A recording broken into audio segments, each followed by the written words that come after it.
This video is going to show you how to use the robot heading sensor. So robot heading is really the robot angle or where it's facing, and it's a number between negative 180 and positive 180. So if the robot is facing forwards, then the number is going to be 0. If it's facing to the left, then it will be a negative number from 0 to negative 180. And if it's facing to the right, then it's a positive number, so from 0 to 180. And so we've got our basic setup, and we're going to write some code. So our aim is to make it always face forwards. So make it face the goal. And you'll notice that I said if, so we'll have to use that if control again. So we'll grab this.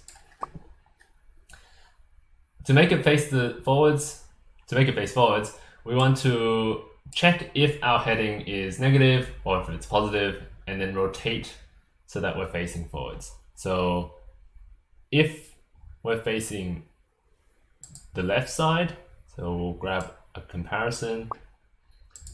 If the robot heading is less than negative 20, so if you've watched the robot, the ball angle one, you'll know why we use negative 20. It's because it will overshoot, and we want to let it stop the motors in time. So negative 20. If it's less than that, then we want to rotate to the right. So we'll grab our trusty motor blocks. And we want to turn right, which means that our right wheel goes backwards and our left wheel goes forwards. Our left wheel goes forwards, right wheel goes backwards.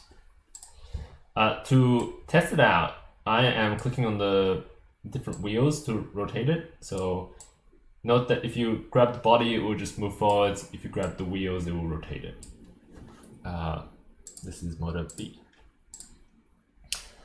We have a second condition, which is if we're on the other side, so if we're in the positive, we want to rotate back the other way. So we'll click on this to add an extra condition.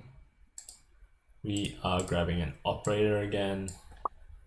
If it's greater than 20, our sensor value robot heading, then we want to move our robot the other way. So we want to rotate left. So the left wheel goes backwards and the right wheel goes forwards.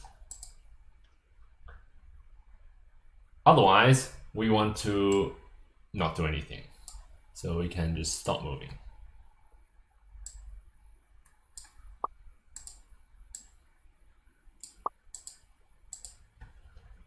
If we hit play and then we start rotating our robot, you'll see that it's rotating back. And it's really hard to make it rotate the other way because it starts reacting immediately. So there you go. That is how you use the robot heading sensor value.